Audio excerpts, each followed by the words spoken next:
Hello everyone. Today's class will be on scalp.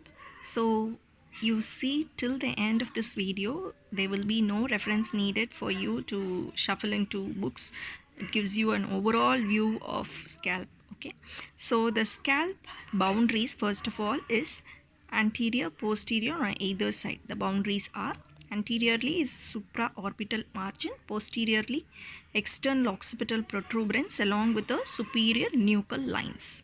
On either side, okay, left and right side, it is superior temporal lines. Then the 5 layers as the scalp itself describing 5 layers: skin, connective tissue, aponeurotica, loose areolar connective tissue, and epicranium. Okay, in the subsequent sections we will be seeing in detail about the content of these 5 layers, and in addition their applied anatomy. Okay, then the embryology.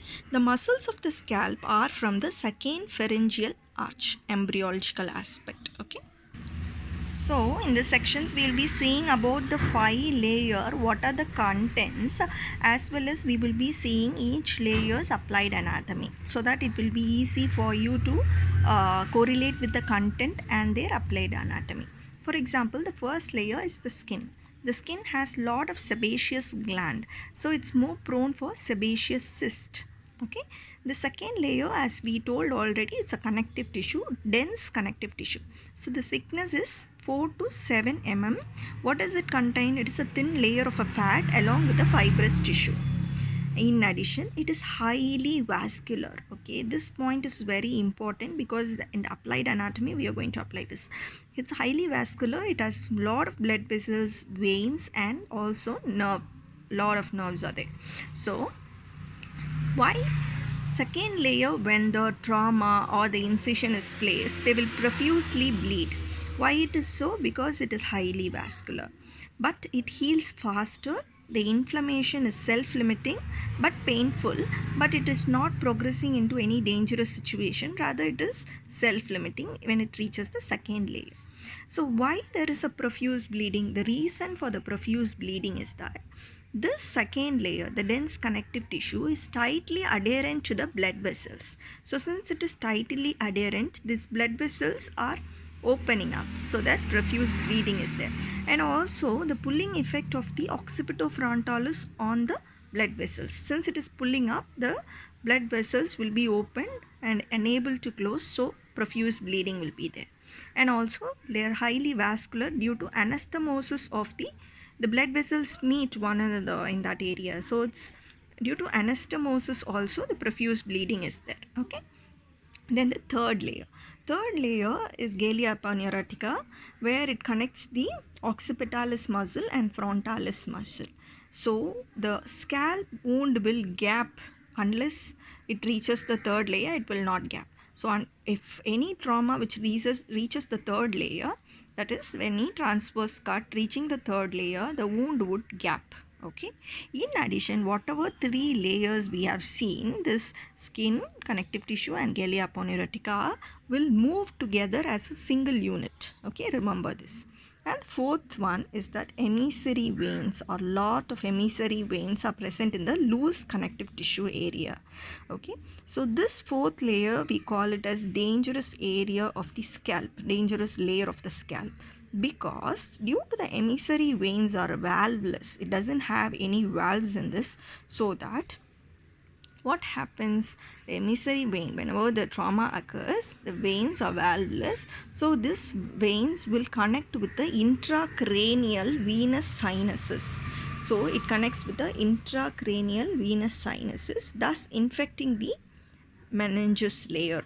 Okay, so it would be a very dangerous situation, causing meningitis also. So the emissary veins, which is valveless, connects intracranial venous sinuses, which may infect the meninges. Thus it is called as dangerous area of the scalp. And there is one more anatomy, applied anatomy. The black eye would be formed when the fourth layer trauma, because the blood will drip downwards towards the third layer, hence it is causing the black eye. Okay, So we saw the inflammation is self-limiting in the second layer, but here the fourth layer, inflammation is not painful, but it spread faster throughout the layer. Inflammation will not get contained within that layer, rather it will just fastly spread. The inflammation would fastly spread.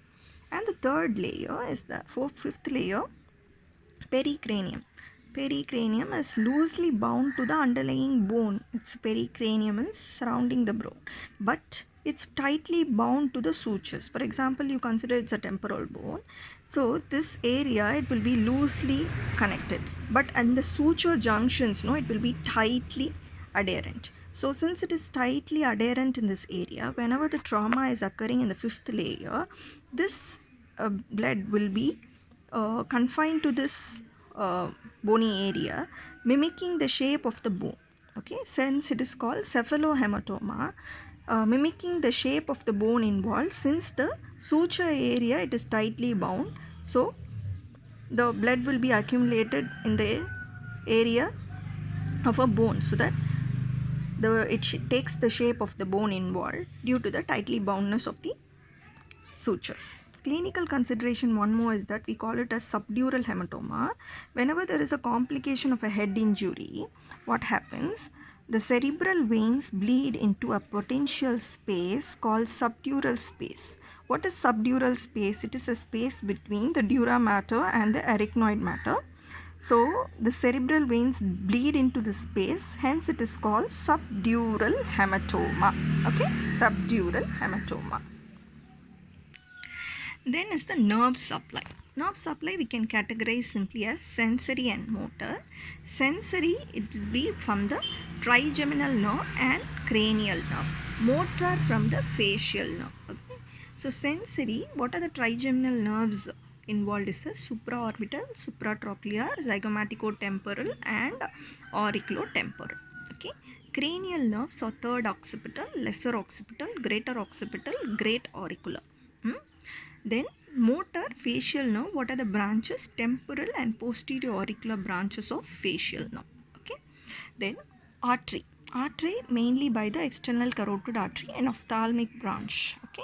Ophthalmic artery. So the external carotid artery, what happens? These branches, superficial, temporal, posterior auricular, occipital, will supply, and ophthalmic artery, the supraorbital and supratrochlear will be supplying. Then the venous drainage. The venous drainage will consist of superficial venous drainage and deep venous. The deep is pterygoid venous plexus and the superficial is by the supratrochlear, supraorbital, superficial temporal, posterior auricular, occipital veins. Then lymphatics. Coming to the lymphatics, anteriorly it will be drained by the preauricular parotid lymph nodes and posteriorly by the posterior auricular mastoid lymph nodes and occipital lymph nodes.